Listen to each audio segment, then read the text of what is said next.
Hello दोस्तों, नमस्कार। SM किसी चैनल में मैं आप सभी लोगों का दिल से बहुत बहुत स्वागत करता हूं। अगर आपने पहली बार विजिट किया है जरूर चैनल को सब्सक्राइब कर लेना। दो और चैनल है, free stock market classes, let's learn stock market and finance. तो कल के दिन की बात करें, कल है Saturday and free stock market classes इस चैनल के ऊपर आपको एक इंपॉर्टेंट लेक्चर अपलोड होते हुए देखने को मिलेगा। तो जरूर इस चैनल को फॉलो करके रख लेना। लिंक आपको दोनों चैनल के वैसे ऊपर आई बटन पे या फिर नीचे डिस्क्रिप्शन में मिल जाएंगे। वैसे देखा गया कल का जो let's learn stock market and finance इस चैनल पे जो वीडियो है काफी लोगों को पसंद भी आया है, टैक्स से रिलेटेड था। आप चाहो तो उसको भी देख सकते हो। तो चलिए दोस्तों, फिलहाल तो इस वीडियो को स्टार्ट कर लेते हैं। ठीक है दोस्तों, अभी हम लोग आ चुके हैं बिल्कुल हमारे नॉर्मल स्क्रीन के ऊपर। आज के दिन की अगर मार्केट की बात करें तो एकदम सुस्त मार्केट हम लोग को देखने को यहाँ पे मिला। ठीक है, कोई बड़ी तेजी नहीं, कोई बड़ी गिरावट भी नहीं, एकदम बोरिंग इस प्रकार का, मतलब बोलते हैं ना साइडवेज मार्केट हम लोग को देखने को मिल गया। मतलब एक बॉक्स में मार्केट कारोबार करता है। ठीक है, ना तो ज़्यादा ऊपर जाता है और ना तो ज़्यादा नीचे जाता है, बस उसी में ही यहाँ पे फिलहाल तो आज के दिन ट्रेडिंग चल रही थी। बहुत ही कॉमन सेंस वाली बात है, क्योंकि आप सब लोगों को पता है जब भी बहुत बड़े हम लोग को छुट्टियां देखने को मिल जाती है, जैसे कि आपको पता है 3 दिन अभी मार्केट हम लोग को बंद रहते हुए देखने को यहाँ पे मिलने वाला है। ठीक है, सोमवार के दिन भी बाजार क्लोज है, आप सभी लोगों को पता ही है छुट्टी के चलते। मतलब सैटरडे संडे तो भाई पता ही है बंद रहता है, तो मंडे के दिन भी बाजार क्लोज रहेगा। तो डायरेक्टली मंगलवार के दिन मार्केट खुलने वाला है।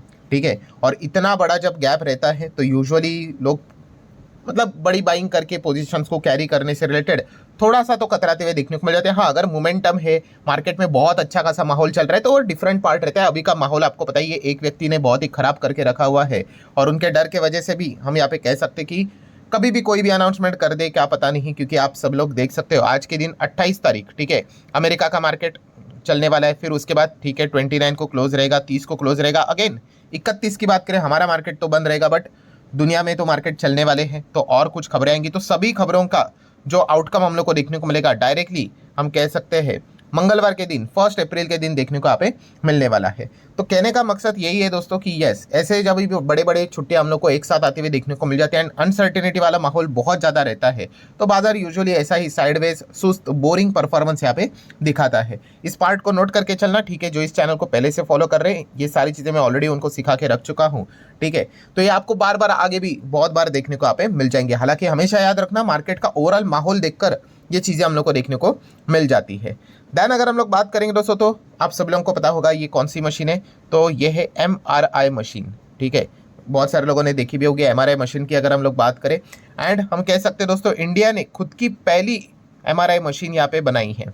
ठीक है, और इसका इस्तेमाल भी वो यहाँ पे कर रहे हैं। ठीक है, एक खबर भी आप लोगों ने सुनी होगी, अगर कोई मेडिकल फील्ड वाला होगा तो उसको तो ये चीज़ें पता ही होगी।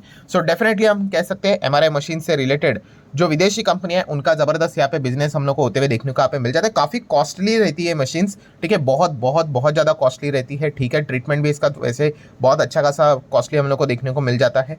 MRI मशीन्स की अगर बात करें तो विदेश की ओर से हमारे इधर अगर कोई अच्छा बिजनेस करने वाली कंपनी है इसमें, तो वो सीमेंस हम लोग को ये कंपनी देखने को मिल जाती है। अगर आप देखोगे बहुत सारे MRI मशीन्स के ऊपर आपको ऐसे टॉप पे सीमेंस का भी नाम देखने को यहाँ पे मिल जाता है। हालांकि इसका अर्थ ये नहीं कि भाई सीमेंस सिर्फ इसी एक ही बिजनेस में है, नहीं, ये तो आप कह सकते हो बहुत बड़ा कॉन्ग्लोमेरेट ही हम लोग को देखने को मिल जाता है। बहुत सारे मल्टीपल बिजनेस में ये कंपनी हम लोग को काम करते हुए देखने को मिल जाती है। मेरा बताने का उद्देश्य ये होता है दोस्तों कि आपको बिजनेस पता होना चाहिए। ठीक है, तो आप ये सारी चीज़ें जो आपको ये खबरें देखने को मिल जाती है ना, ठीक है, आप उसको मतलब अच्छे से समझ पाओगे, आप मार्केट को एंजॉय कर पाओगे। ठीक है, अगर आप पूरा टाइम सिर्फ चार्ट करते रहोगे तो फिर आप मतलब बोलते हैं ना, मार्केट में कुछ ही दिनों के लिए आओगे, फिर बाद में आप बोर होके चले जाओगे। अगर आप आजू बाजू की चीज़ें, आपके जितने भी अगल बगल की जितने भी चीज़ें देखने को आपको मिल रही है वो सब कुछ बिजनेस है। और उनमें से हम कह सकते हैं मोर देन 50-60% मार्केट में लिस्टेड भी है वो कंपनियां। ठीक है, इसीलिए बोला जाता है कि आप बिजनेस के ऊपर ध्यान रखो एंड जहाँ पे आपको ग्रोथ नजर आती है वहाँ पे अगर आप अच्छा खासा सही टाइम पे निवेश करते हो तो आप अच्छे पैसे भी कमा सकते हो। बट उसके लिए उस प्रकार का नजरिया आपका होना काफ़ी इंपॉर्टेंट यहाँ पे होता है। देन अगर हम लोग बात करेंगे दोस्तों, तो अल्ट्राटेक सीमेंट। अल्ट्राटेक सीमेंट आप सभी लोगों को पता है सीमेंट सेक्टर में नंबर 1 कंपनी देखने को यहाँ पे मिल जाती है। इसका प्राइस बहुत ज़्यादा देखने को मिल जाता है। तो काफ़ी सारे जो बिगनर्स होते हैं वो कंपनी को पढ़ना ही पसंद यहाँ पे नहीं करते हैं एंड ये बहुत ही गलत हैबिट है। जैसे कि आपको बताया है कि किसी भी कंपनी का प्राइस देखकर डिसीजन नहीं लेना होता है। ठीक है, अगर आप ऐसा सोचोगे तो मैक्सिमम जनता फिर इसीलिए तो हम कह सकते हैं कि पेनी स्टॉक्स की ओर ही यहाँ पे बढ़ जाती है। एनीवेज, अल्ट्राटेक सीमेंट की अगर हम लोग बात करें तो आज के दिन ये स्टॉक हम ठीक ठाक क्यों करते हुए परफॉर्मेंस देखने को मिला था, क्योंकि एक्सपांशन, यस, बिजनेस का एक्सपांशन करते हुए देखने को मिले। इनका जो प्रोडक्शन कैपेसिटी है वो अभी हम लोग को 183.36 MTPL तक MTPA तक हम लोग को रीच होते हुए देखने को यहाँ पे मिल चुकी है। ऑब्वियसली मैं ग्रेड सीमेंट प्रोडक्शन की यहाँ पे मैं बात कर रहा हूँ। सो डेफिनेटली सीमेंट सेक्टर में आपको पता ही है बिरला ग्रुप काफ़ी अलर्ट यहाँ पे हो चुका है, क्योंकि इनके पीछे कौन पड़ा है आपको पता ही है। यस, अदानी ग्रुप की तो एंट्री हो चुकी है। अदानी पहले सीमेंट में नहीं थे, बट बाद में उन्होंने होलसेल ग्रुप से ACC सीमेंट एंड उसी के साथ साथ अंबुजा सीमेंट खरीद लिया। एंड उसके बाद तो अभी तो आपको पता ही है भाई, हर कोई मतलब बिरला भी एंड अदानी ग्रुप भी सीमेंट वाली कंपनियां खरीदते ही जा रहे। ऐसा लग रहा है एक ज़माने में आगे आके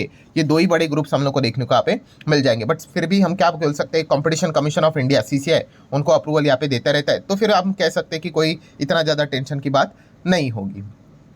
आगे बढ़ेंगे दोस्तों तो एस्ट्रल, यस एस्ट्रल पाइप्स की अगर हम लोग बात करें, एस्ट्रल इससे रिलेटेड भी काफ़ी लोग सवाल पूछते रहते हैं, सर एस्ट्रल कंपनी कैसी है।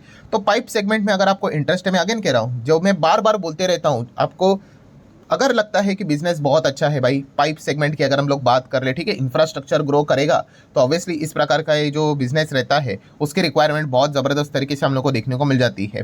ठीक है, तो ड्रेनेज सिस्टम की बात कर ले, पाइपिंग की अगर हम लोग बात कर ले, ठीक है, PVC पाइप की अगर हम लोग यहाँ पे बात कर ले, ठीक है, तो इसमें ये कंपनी हम लोग को काम करते हुए देखने को मिल जाते हैं, टॉप 3 में आती है। पहले तो ये कंपनी नंबर 1 हुआ करती थी, बट अभी सुप्रीम इंडस्ट्री नंबर 1 जाते हुए देखने को यहाँ पे मिल चुकी है। एंड एस्ट्रल का प्रॉब्लम ये हो चुका है कि इसका वैल्यूएशन, यस वैल्यूएशन के हिसाब से अगर हम देखें, मतलब वो जो पी रहता है वो भी हम लोग को हायर लेवल पे देखने को मिल रहा है। अगर पी को नीचे खींचना है तो कंपनी को टॉप लाइन एकदम जबरदस्त तरीके से बढ़ानी पड़ेगी, मतलब बड़े लेवल पे सेल यहाँ पे करना पड़ेगा, जिसको लेकर कंपनी अभी भी स्ट्रगल यहाँ पे कर रही है।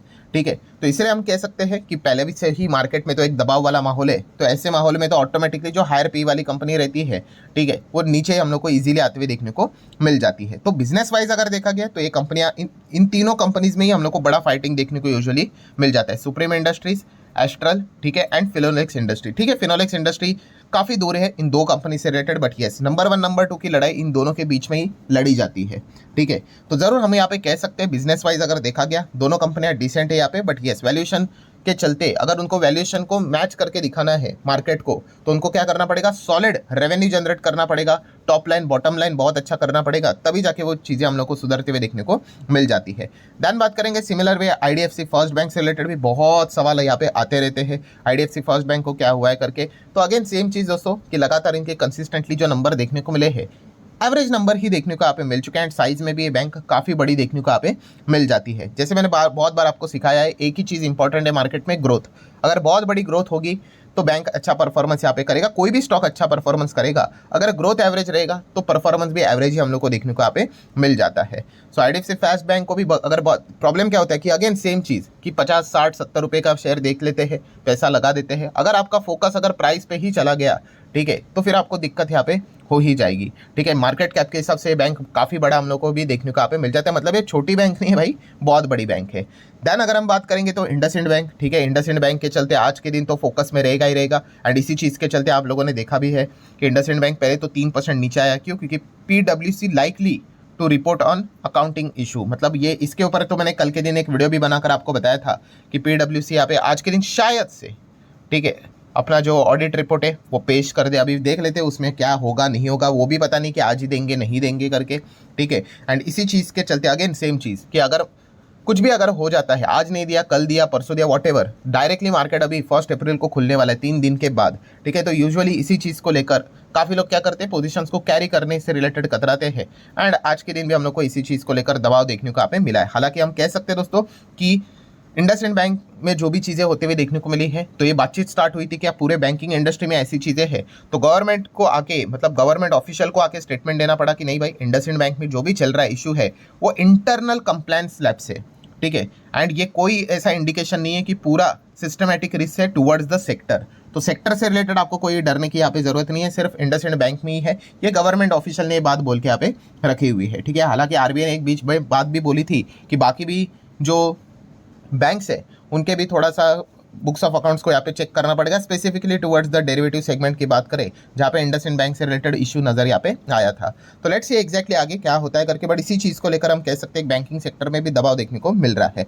देन टाटा मोटर की बात करें तो कल के दिन इसके ऊपर तो डिटेल वीडियो आ ही गया था, 25% का टैरिफ पूरे ऑटो इंडस्ट्री के ऊपर है। बट टाटा मोटर की बात करें भाई, 22% के आसपास इनका जैगवार लैंड रोवर का बिजनेस अमेरिका से ही हम लोग को देखने को यहाँ पे मिल जाता है, मतलब सेलिंग वहाँ पे हो जाती है। सो इसी चीज़ को लेकर अभी फंड मैनेजर्स की बात करें, वो भी वेट एंड वॉच मोड में देखने को मिल रहा है, क्योंकि 300 से ज़्यादा स्कीम में टाटा मोटर का हम लोग को शेयर देखने को यहाँ पे मिल रहा है। सो पहले तो देखना पड़ेगा ये टैरिफ, मतलब उन्होंने डेट देकर रखी हुई 2 से 3 अप्रैल से ये स्टार्ट यहाँ पे होगा करके, तो उसका एक्चुअल इंपैक्ट क्या रहेगा, मैनेजमेंट की कॉमेंट्री क्या रहेगी, कंपनी के नंबर्स भी आएंगे अभी Q4 के रिजल्ट, तो उसमें भी मैनेजमेंट का कौन कॉल क्या रहता है, बहुत सारी चीज़ें हम लोग को देखने को मिलेगी। उसके बाद ही हम लोग को एडिशन होते हुए देखने को मिलने वाला है। देन इरेडा की अगर हम लोग यहाँ पे बात करें तो इरेडा में एकदम सडनली तेजी क्यों देखने को मिली थी, तो हम कह सकते हैं इन्होंने अपना मतलब इंटरनेशनल प्रेजेंस यहाँ पे बढ़ाया है। तो SBI टोक्यो के ओर से हम कह सकते हैं लगभग 26 बिलियन जापानीज येन का जो ECB फैसिलिटी था वो इन्होंने सिक्योर यहाँ पे कर लिया। बट बाद में हम कह सकते हैं एक अपडेट यहाँ पे सामने आया कि इरेडा ने क्या किया है, अपने डायरेक्टर का सिसेशन यहाँ पे किया है, मतलब अब कह सकते हैं डायरेक्टर यहाँ पे निकलते हुए हम लोग को देखने को यहाँ पे मिल रहा है। तो ये सारी चीज़ें तो हम लोग को डेली होते हुए देखने को यहाँ पे मिलती रहती है। देन अगर हम लोग बात करें दोस्तों तो यस ट्रेडिंग सस्पेंड होती हुई देखने को यहाँ पे मिल चुकी है। तो किसकी यहाँ पे हम बात करें दोस्तों, तो थाईलैंड स्टॉक एक्सचेंज की। यस अचानक हम सभी लोगों ने देख लिया कि थाईलैंड स्टॉक एक्सचेंज से रिलेटेड एकदम से खबरें यहाँ पे क्यों आने लग गई, तो आप सभी लोगों को पता है म्यांमार में बहुत ही बड़ा अर्थक्वेक हम लोगों को देखने को यहाँ पे मिल चुका है। ठीक है, अभी इससे रिलेटेड एग्जैक्टली सारे डिटेल्स यहाँ पे सामने आने वाले हैं एंड इसी पॉइंट को लेकर हम कह सकते हैं ट्रेडिंग होल्ड करने का विचार यहाँ पे किया जा चुका है। सो हम यहाँ पे कह सकते हैं जो आफ्टरनून सेशन यहाँ पे रहता है, ठीक है, वो सस्पेंड होते हुए देखने को यहाँ पे मिल चुका है। देन बात करेंगे दोस्तों तो बॉम्बे स्टॉक एक्सचेंज BSE एकदम धमाकेदार धुआंधार परफॉर्मेंस देखने को यहाँ पे मिल चुका है। ठीक है, क्या बोनस मिल गया? नहीं भाई, बोनस के लिए तो 30 तारीख का इंतजार करना पड़ेगा। तो आज के दिन क्यों 15% से ज़्यादा भागा, तो इसके पीछे का रीज़न है इसका कॉम्पिटिटर नेशनल स्टॉक एक्सचेंज। मतलब आपको याद होगा कि बीच में BSE का शेयर गिरा भी था। क्यों गिरा था? क्योंकि NSE ने एक बात अनाउंस की थी कि भाई वो अपने आप वीकली एक्सपायरी से रिलेटेड जो दिन है वो बदलने वाला है। इन शॉर्ट अगर मैं बात बोल दूँ तो BSE का जो एक्सपायरी से रिलेटेड चीज़ें चलती है सेम वैसे ही NSE करने वाला था। बट अभी NSE ने क्या कर दिया, वो प्लान को डिफर कर दिया, प्लान को चेंज कर दिया। ठीक है, कि अभी फिलहाल तो हम नहीं कर रहे करके। सो इन शॉर्ट अगर मैं बोल दूं कि आप ही के एरिया में एक और दूसरा बगल में दुकान डालकर बैठने वाला था, ठीक है, उन्होंने डिसीजन ले लिया कि अभी मैं दुकान लेकर नहीं आ रहा हूं, तो अच्छी बात है भाई, कंपटीशन नहीं होगा तो अच्छा खासा पैसा यहाँ पे कमाएंगे। एंड डेरिवेटिव सेगमेंट में अगर बात करें तो BSE जबरदस्त परफॉर्मेंस यहाँ पे करता है। तो येस्टरडे भी आखिरी वीडियो में आप लोगों ने देखा होगा कि BSE ने भी सेबी ने भी अगर हम बात करें प्रपोजल रखा है यहाँ पे यूनिफॉर्म एक्सपायरी डे को लेकर। फोकस क्या है, टू रिड्यूस द वॉलेटिलिटी। ठीक है, एंड इसी चीज़ को लेकर भी हम कह सकते हैं BSE को शॉर्ट टर्म में बहुत अच्छा खासा बेनिफिट यहाँ पे मिल सकता है। सो वो भी देखने वाली एक यहाँ पे बात होगी। तो ऐसे 2 अच्छे पॉइंट्स हम लोग को BSE के लिए देखने को यहाँ पे मिल गए एंड उसी का नतीजा है कि BSE का स्टॉक आज के दिन धमाकेदार परफॉर्मेंस यहाँ पे दिखा दिया। असली मजा तो 30 तारीख को आने वाला है, 30 मार्च, जो कि संडे ही है, बट बोर्ड मीटिंग है एंड बोनस देंगे नहीं देंगे उसके रिलेटेड फैसला होगा। अगर देंगे तो रेशो क्या रहेगा, ये सारी चीज़ें हम लोग को देखने को मिलने वाली है। सो आशा करता हूँ दोस्तों वीडियो हेल्पफुल लगा होगा। चाहो तो लाइक एंड शेयर कर सकते हो। मिलते हैं अगले वीडियो में, तब तक के लिए बाय बाय।